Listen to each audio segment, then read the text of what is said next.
जय हिंद बच्चों। कैसा हुआ आज का पेपर? अच्छा, कुछ लोग आए नहीं हैं। गुड।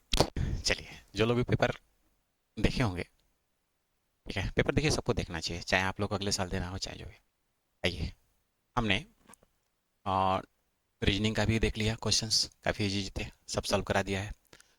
फिर इसके बाद में कम्युनिकेशन स्किल का भी देख लिया। आइए कुछ मैथ्स का क्वेश्चन देखते हैं। मैथ्स का क्वेश्चन ज़्यादा नहीं पूछा था, तो जो भी 15-16 क्वेश्चन पूछे थे उस मैथ्स के क्वेश्चन को देखते हैं। ये पेपर का नंबर है 48। यदि एक संख्या में 84 से भाग दिया जाए तो 37 शेष प्राप्त होता है। तो 12 से भाग दिया, तो हमने बताया था कि ये इसका मल्टीपल रहेगा हमेशा। तो 12 से सीधे भाग दे देंगे, तो 37 में यदि 12 से भाग देंगे तो रिमाइंडर क्या बचेगा? बढ़ती आई 36, एक बचेगा, तो शेष क्या बचेगा? एक बचेगा। उसी से सीधा सीधा भाग दिया जाता है, क्योंकि 84 से जो संख्याओं को काट रहे होंगे आप, जिस संख्या को, तो 12 से भी कटेगा, क्योंकि 12 के टेबल में 84 होता ही होता है। आइए नेक्स्ट देखते हैं। इन्हीं दो समुच्चयों ए और बी के लिए ए माइनस बी इसके बराबर है। हमने देखिए पढ़ाते समय समुच्चय कहा था कि बहुत जगह नहीं पढ़ाई जाती है, तो पढ़ाते नहीं है, लेकिन कहीं ना कहीं वहाँ पर आपका इसका यूज है, क्योंकि नंबर फॉर्मेशन से कभी क्वेश्चन आ रहे थे, तो मैंने हालांकि यूपीएससी लेवल के लिए पढ़ाया था, यहाँ पीसीएस में हमने कहा कि निश्चित पूछेगा, यूपीएससी में नहीं पूछेगा, लेकिन पीसीएस देखिए आ गया। अब ये कह रहा है कि दो समुच्चय है, मान लीजिए ए का मान आप मान लीजिए कि 1 2 3 है, ठीक है, और बी का मान मान लीजिए कि 2 3 4 है, ठीक है। तो कह रहा है कि ए माइनस ए में से, इसमें से, यानी इसको सॉल्व करना है, तो एक 1 2 3, समझिए थोड़ा कितना अच्छा है, माइनस ये ब्रैकेट में है, ठीक है। फिर 1 2 3 बंद है, फिर बी, बी का मान क्या है?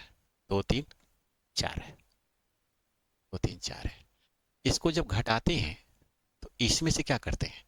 जो घटाते हैं, जैसे मानिए कि 2 3 है, तो 2 3 जो बचा उसी को लेते हैं, ये एक बचा। अब फिर अब यहाँ पर 1 2 3 में से, 1 2 3 है, 1 2 3 में से आप यहाँ देख रहे होंगे माइनस है, तो इसको घटाएंगे तो क्या बचेगा? इसको घटाएंगे, जो बचता है वही बचता है, तो 2 3 बचा, तो 2 3 क्या है ये? 2 3 का मतलब ये जो दोनों में कॉमन है, 2 3 का मतलब जो दोनों में कॉमन है। तो इस कॉमन वाली चीज़ों को हम लोग क्या करते हैं कि देखते हैं। तो 2 3 कॉमन है, इंटरसेक्ट है, ये कॉमन है, तो ये कॉमन वाला, ये इंटरसेक्ट, ये आंसर हो जाएगा। कौन सा आंसर हो जाएगा? 2 3, ये आपके आंसर हो जाएंगे। क्लियर हुआ? ये इंटरसेक्शंस बी हो जाएगा। बात समझ में आ रही होगी। आगे हम लोग फिर देखते हैं नेक्स्ट क्वेश्चन को। ये देखिए, अरे यार, इतना बार बार होता है, इतना मतलब समझाया था मैंने, इसका फिगर से बताया था। 11 मित्र एक पार्टी में मिलते हैं, सभी एक दूसरे से हाथ मिलाते हैं, तो हमने क्या बताया था कि n n-1/2, जब होल नंबर पढ़ा रहा था। ये n मित्रों की संख्या, 11 मित्र है, 11 इंटू 10/2, ये कितना हो गया? 5, 11 पचे 55। एक इस मेथड से भी कर सकते हैं, एक इस मेथड से भी कर सकते हैं, एनसीआर, ठीक है, कॉम्बिनेशन मेथड से भी कर सकते हैं, क्योंकि हाथ मिलाते हैं उसमें दो लोगों को जब मिलाएगा तो एक हाथ मिलता है। और इसका हमने बताया था कि n फैक्टोरियल होता है, फिर इसके बाद क्या होता है? r फैक्टोरियल, और n माइनस r फैक्टोरियल, इसे भी निकाल सकते हैं। n मतलब यहाँ पे 11c2 लिखेंगे, तो 11 का फैक्टोरियल अपन 2 का फैक्टोरियल, और फिर 11 माइनस 2 का फैक्टोरियल। इसे जब सॉल्व करेंगे ना, तो 11 इंटू 10 इंटू 9 का फैक्टोरियल, नीचे क्या है? 2 का फैक्टोरियल मतलब कि 2 ही होगा, 2 इंटू 1 ही होगा, और इसका 9 का फैक्टोरियल होगा, 9 का फैक्टोरियल कट जाएगा, ये 2 से कट गया 5 बार में, 11 पचे 55, ऐसे भी आ जाएगा। तो राइट आंसर क्या होगा? 55। नेक्स्ट क्वेश्चन देखते हैं। यदि किसी समानांतर चतुर्भुज, यदि किसी समानांतर चतुर्भुज का है, ये जो है आपका देख लेंगे, उसमें क्वेश्चन नंबर कौन सा है? ये क्वेश्चन नंबर आपके 60, ये क्वेश्चन नंबर मैथ्स में आपके ये 60 नंबर पर है, ठीक है, 60 नंबर पर है। ये कौन सा नंबर पर है? 60 नंबर पर है। यदि किसी समानांतर चतुर्भुज की सभी भुजाएं बराबर हो, इस समानांतर चतुर्भुज सभी भुजाएं बराबर हो, और एक कोण समकोण है, तो उसे क्या कहेंगे? भाई एक कोण समकोण है तो ऑलरेडी सब समकोण हो ही जाएगा, वर्ग कहेंगे। कितना बेहतर है यार। अब देखिए, निम्नलिखित चित्र में यदि ए बी ठीक है, समानांतर है, तो एक्स डिग्री का मान क्या होगा? ये एक्स डिग्री का मान इसका पूछ रहा है। समानांतर मतलब इसको मिला दीजिए, यहाँ पे देखिए कितना बढ़िया है, इसको मिला दीजिए, इसको आपने मिलाया तो यहाँ भी क्या बनेगा? 50 बनेगा। और आप पढ़ा होगा कि एक रेखा पर 180 डिग्री कोण बनते हैं, तो ये 100 है, तो इधर कितना होगा? 80। ये 50 और 80 हो गया, 50 और 80 हो गया इधर, यानी कि 130 तो बन गया। और एक त्रिभुज में टोटल कितने बनते हैं? 180, तो 180 में से 130 घटा दिया, कितना आएगा? 50 आएगा, 50, जो कि आपके ऑप्शन डी में दे रखा है। ऑप्शन डी में 50 दे रखा है, डी ऑप्शन में 50 डिग्री आंसर हो जाएगा, 50 डिग्री आंसर हो जाएगा। बात समझ में आ रही है? बहुत बेहतर क्वेश्चन है। कैसे? एक बार और समझेंगे। जब यहाँ पर ये समानांतर है तो इस लाइन को खींच देंगे, तभी तो ये समानांतर होगा। ठीक है, ये समानांतर है, ए बी और सी डी को यहाँ पर खींच लिया, समानांतर बुझाए तो चलती रहती है। तो ये जब 50 है तो ये भी 50 होगा। यहाँ पर ये 100 है तो एक लाइन पर बना हुआ है, तो ये कितना बचेगा? 80 बचेगा। तो 50 80 130, तो फिर इसका मान क्या होगा? 180 में से 130 को घटा लेंगे, 180 में से 130 घटा लेंगे, तो ये इसका मान हो गया, 50 हो जाएगा। कितना बेहतर क्वेश्चन है यार, ये यूपीएस यूपीपीसीएस का स्टैंडर्ड है। सोचो, इस बार का सिर्फ और सिर्फ डिसीजन जो है ना बाबू, फर्स्ट पेपर से तो होगा। ध्यान दीजिए, फर्स्ट पेपर से। फर्स्ट पेपर में जो 85 क्रॉस किया है, निश्चित है कि फ्री निकल जाएगा। नेक्स्ट देखते हैं। एक खुदरा विक्रेता 225 रुपये में एक रेडियो खरीदता है और ऊपरी खर्च करता है 15 रुपया। मान लीजिए कि उसके लाने होने में खर्च करता है, तो इसका टोटल खर्च कितना हो गया? 240 रुपया खर्च हो गया, 240 रुपया हो गया। अब कह रहा है कि रेडियो को 300 रुपये में बेच दिया। तो भैया ये बताइए, 300 रुपये में जब बेचा, लाभ इसे कितना हुआ? लाभ 60 रुपया हो गया। लाभ कितना हो गया? 60 रुपया। और ये जो 60 रुपया लाभ हुआ है ना, ये 240 रुपया पर हुआ है, यानी 1/4। और 1/4 का प्रतिशत मान होता है 100 से गुणा कर देते हैं, तो 25%। 25%, ये आपका सी आंसर हो गया। सारे क्वेश्चंस क्लास से आए हुए हैं बाबू, सारे क्वेश्चन क्लास से। पेपर इस तरह इजी भी था, इजी भी था। आगे देखते हैं। दो व्यक्ति ए और बी एक साथ काम करते हुए एक गड्ढा को 8 घंटे में खोद सकते हैं, जबकि ए अकेले इसे 12 घंटे में। देखिए, ए और बी मिल करके जो है, और मतलब प्लस होता है, ये 12 घंटे में करते हुए 8 घंटे में, 8 घंटे में। और इसके बाद ए अकेले इसे 12 घंटे में करता है, 12 घंटे में। तो बी कह रहा था कि बी कितने घंटे में करेगा, ये क्वेश्चन पूछ रहा था, बी कितने घंटे में करेगा। हमने बताया था कि ऐसे कंडीशन में जब दो ही है ना, नाम भले अलग अलग है, तो इन दोनों को ऊपर कामों को, दिनों को गुणा कर दीजिए। ए बी का गुणा कर दीजिए ए से, और फिर यहाँ से इसका घटा दीजिए। ए प्लस बी वाला का जो है, इसमें से ए को घटा दीजिए, तो ये बी का निकल जाएगा। तो गुणा में क्या हो जाएगा? 8 गुणे 12, और घटाएंगे तो कितना आएगा? और अंतर जो है 8 माइनस 12 का, 8 माइनस 12 जो है यहाँ पर 12 8 96, और ये हो गया 4, कट जाएगा। 24 घंटे आंसर आ जाएगा, 24 घंटे आंसर आ जाएगा। सेकंड मेथड इसका क्या हो सकता है? थोड़ा सा सेकंड मेथड देख लीजिए। अब देखिए, ए प्लस बी ये 8 घंटे में काम करता है, फिर कह रहा है कि ए उसे 12 घंटे में काम करता है। दोनों का एलसीएम से भी बताया था, एलसीएम कितना होगा? 24 होगा। इसकी इफिशियंसी कितनी होगी? 3। क्षमता इसकी कितनी होगी? 3। क्षमता कैसे निकालते हैं? 24 में 8 को भाग दे करके। इसकी क्षमता कितनी होगी? 2। अब जरा बताइए, ए का क्षमता 2 है तो बी की क्षमता कितनी होगी? 1 होगी। टोटल काम 24 है, तो बी कितना समय लगेगा? 24/1, यानी कि 24 लगेगा। ऐसे भी कर सकते हैं, ऐसे भी कर सकते हैं। बहुत ईजी था यार, बहुत ईजी था। ठीक है, नेक्स्ट। ए बी सी इतने रुपए में एक काम करना शुरू करते हैं, ये भी क्वेश्चन बताया गया था। ए सी से मिलकर काम इतने दिन में करता है, तो बी को, अब देखिए इतना जो है ए और सी कर लिया, तो बाकी काम बी जो है कितना करेगा? एक में से घटा देते हैं, 19/23। एक में से घटाने के लिए हमने क्या बताया था कि दोनों का ऊपर का अंतर ले लीजिए, 4 बटा कितना बचेगा? 23। अब इसमें जो 529 रुपया था, उसका 4/23 निकाल देंगे, ये कट जाएगा आपका। 23 दूनी 46, 23 बार में, 23 में 4 से गुणा किया, 92 आंसर आ जाएगा, 92 आंसर आ जाएगा।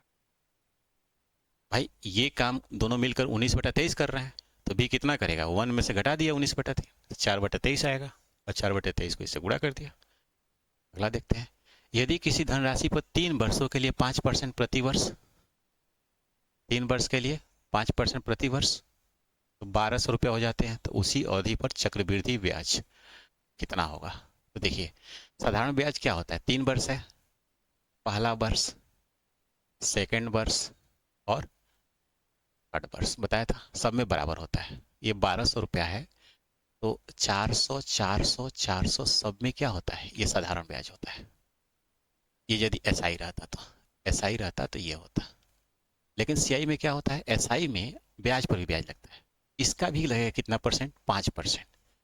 इसका 5% कितना होगा, 20 रुपया होगा, और इसका अगले साल भी 20 रुपया लगेगा। फिर देखिए, इसका भी अगले साल 20 रुपया लगेगा, और इसका भी 5% 1 रुपया लगेगा।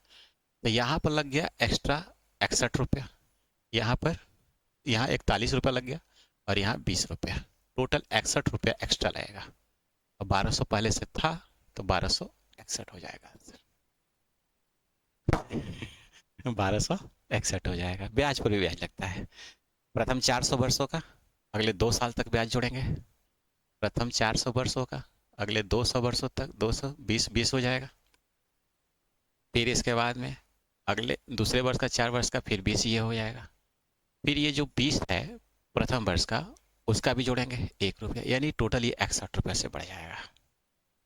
रेशियो मेथड से भी बताया था आपको, उस रेशियो से भी कर सकते हैं 3-3-1 वाले से। नेक्स्ट देखिए, किसी समचतुर्भुज एबीसी जो वर्ग नहीं है कि कोण कोण ए बी इतना अनुपात में, अब वर्ग नहीं है लेकिन समचतुर्भुज है। वर्ग नहीं है यानी कि वो 90 डिग्री में नहीं है, लेकिन समचतुर्भुज है, बराबर है। अब बताइए, ये मान लीजिए ए है, बी है, सी है, डी है, और ए और बी कह रहा है कि 4-5 में है, तो सी क्या होगा, इसके सामने वाला ही तो होगा, 4 के उसमें होगा, ठीक है। तो सी का मान क्या होगा, और ये 5 में होगा, तो ये 4 में होगा। तो देखिए, तो टोटल 4 5 9 9 9 18, 18 का मान 360 होता है, तो एक का मान 20, तो 4 का मान 80, 4 का मान 80। कितना बेहतर है यार, एक का मान 20 तो 4 का मान 80। इसके सामने वाला ये बराबर होगा, इसके सामने वाला ये बराबर होगा, यानी कि हम कह सकते हैं कि कोण ए बराबर जो है कोण सी के बराबर हो जाएगा, कोण बी बराबर जो है कोण डी के बराबर हो जाएगा। और जब ये 4 यूनिट है तो 4 यूनिट ये भी होगा, ये 5 यूनिट है तो 5 यूनिट ये भी होगा, और सबको जोड़ा तो 9 और 9, टोटल 18 यूनिट। 18 यूनिट बराबर 360, तो 1 यूनिट बराबर क्या बताया था, 20 आएगा। तो फिर हमें सी का पूछ रहा था, तो 4 यूनिट बराबर कितना होगा, 4 × 20, 80 हो गया, 80 हो गया। है कि नहीं बेहतर क्वेश्चन, बेहतर है, ठीक है। आगे देखते हैं, दो संख्याएं 3-5 के अनुपात में, यदि प्रत्येक संख्या में 10 की वृद्धि कर दी जाए तो अनुपात कितना हो जाता है। तो संख्या है 3x अपन 5x, सब में 10 की वृद्धि कर दिया जाए तो 10 जोड़ दीजिए, 5/7 लिखिए, इसका मान निकल जाएगा। और x के मान निकलने के बाद में आप इसे सॉल्व भी कर सकते हैं, ठीक है। तो सॉल्व करके देखिए कितना आएगा, x का मान कितना आएगा, x का मान क्या आएगा, ठीक है। x का मान यहाँ से 5 आ जाएगा, तिरछा तिरछे गुणा करेंगे, x का मान 5 आ गया, ठीक है। x का मान 5 आ जाएगा, बात समझ में आ रही है।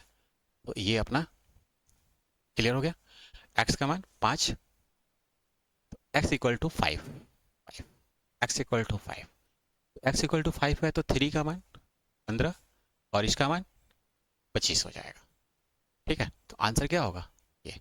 अब देखिए, नहीं कर सकते हैं तो तिरछा तिरछे गुणा करके, तिरछा तिरछे गुणा करके और आप कर सकते हैं। ये क्या होगा, 21x और ये 70 हो गया, ये क्या हो गया, 70 हो गया, तिरछा तिरछी बराबर, इससे 25x और 50 हो गया, इसमें से 4x, 4x बराबर 20, x बराबर 5, x का मान 5 आएगा तो 3x का मान कितना आएगा 15, और 5x का मान 25, जो कि इसमें दिया हुआ है।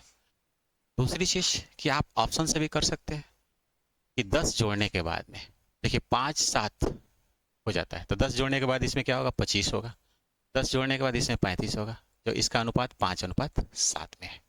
तो आप चेक भी कर सकते हैं, ऑप्शन से भी कर सकते हैं, ऑप्शन से भी सॉल्व कर सकते हैं। आइए नेक्स्ट क्वेश्चन देखते हैं। रेखीय समीकरण 2x प्लस 5y 10 का आलेख एक रेखा में दर्शाया गया है। आपको इस तरह बताया था सॉल्व करने के लिए, X Y X dash Y dash dash की तरफ माइनस होता है, अब प्रतिच्छेदित करता है, तो एक्स अक्ष को जिस पर प्रतिच्छेदित एक्स को प्रतिच्छेदित करता है तो वाई वाला जीरो होगा, तो वाई वाला जीरो होगा, तो वाई जीरो यहाँ पर है, वाई जीरो सिर्फ और सिर्फ इसी में दिया है, और कहीं जीरो दिया था तो कन्फ्यूजन होता। तो बस सीधा सीधा ये थ्योरी पता, कुछ इसमें ज़्यादा करने की जरूरत ही नहीं थी। आगे चलते हैं। सबसे छोटा पूर्ण वर्ग जो 3 4 5 6 8 से विभाज्य हो, तो पहले तो पूर्ण वर्ग होना चाहिए, तो पूर्ण वर्ग देखिए 1200 तो पूर्ण वर्ग है नहीं, 900 है, 2500 है, लेकिन सबसे कटना चाहिए, 3 6 3 9, 3 से कट जाएगा, 4 से कट जाएगा, 5 से कट जाएगा, 6 से कट जाएगा, 8 से कट जाएगा, तो यही कट रहा है, ठीक है, बाकी नहीं कटेगा, तो एटोट से ये आंसर हो जाएगा।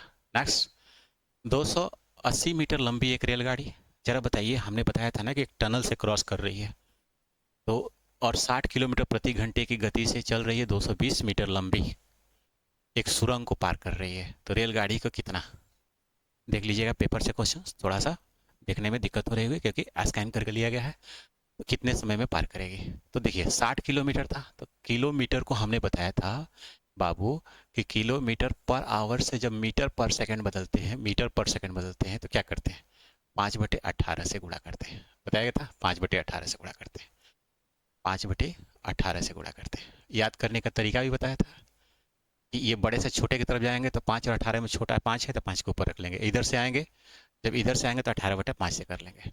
ये 60 किलोमीटर है, तो 5/18 ये कितना हो जाएगा 3 10 और 10 6 से कटेगा, 50/3 मीटर पर सेकंड इसकी स्पीड हो गई, मीटर पर सेकंड स्पीड हो गई। अब कह रहा है कि समय कितना लगेगा, तो टाइम बराबर क्या होता है D upon speed, D upon speed.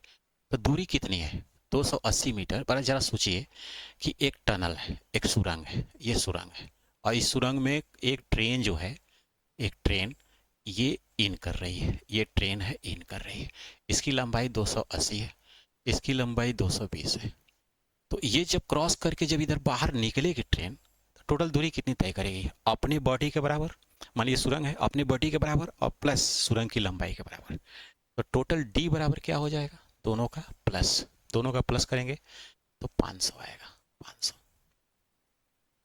तो अब देखिए टी बराबर दूरी हो गया 500, चाल थी कितना 50/3, तो 3 कहाँ चला जाएगा ऊपर, ये कट गया 10, 10 में 3 से गुणा किया 30, आंसर कितना होगा 30 सेकंड होगा, 30 सेकंड। बहुत बेहतर था, ये क्लास में बताई गई थी, और क्लास में हमने कितना बड़े बड़े टनल वगैरह कराया था, प्लेटफॉर्म वगैरह कराया था। आइए, 4 किलोमीटर प्रति घंटे गति से चलने वाला एक आदमी 2 घंटा 45 मिनट में एक निश्चित दूरी करता है, तो पहले डिस्टेंस बराबर क्या होता है स्पीड इंटू चाल, स्पीड उसकी क्या थी 4, समय कितना ले रहा था 2 घंटे 45 मिनट, तो इसको आप गुणा कर लेंगे 4 इंटू, इसको क्या लिख सकते हैं 2 होल 3/4, यानी चढ़ती है 12 4 8 11, 4 इंटू 11/4 घंटे हो जाएंगे, कट जाएगा, 11 किलोमीटर यात्रा करेगा, 11 किलोमीटर। ऐसे भी सोचो भाई 2 घंटे में 8 किलोमीटर, 45 मिनट में 3, 1 घंटे में 4, तो 45 15 मिनट में 1, तो 45 मिनट में 3, तो 11 किलोमीटर टोटल दूरी तय किया।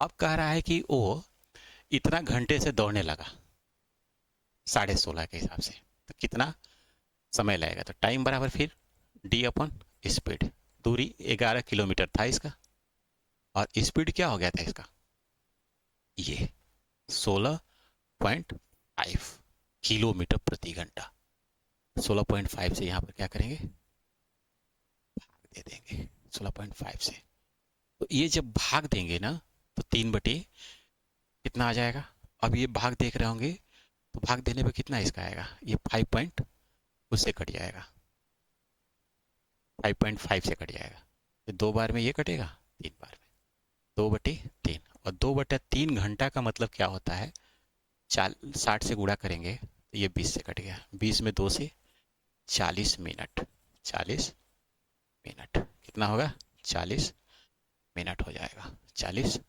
मिनट हो जाएगा। समझ में आ रहा होगा। मैथ में भी दम नहीं था भाई, जो क्लास रेगुलर किए हैं। यदि एक वृत्त की परिधि और क्षेत्रफल संख्यात्मक रूप से समान है तो वृत्त का त्रिज्या क्या होगा। देखो भाई, वृत्त की परिधि परिधि क्या होता है, 2πr, और क्षेत्रफल क्या होता है, πr²। ये कह रहा है कि दोनों बराबर है, दोनों बराबर है, तो पाई पाई तो कट ही जाएंगे। अब जरा बताओ, 2r है और यह r² है, ठीक है, तो r का मान त्रिज्या क्या रखेंगे।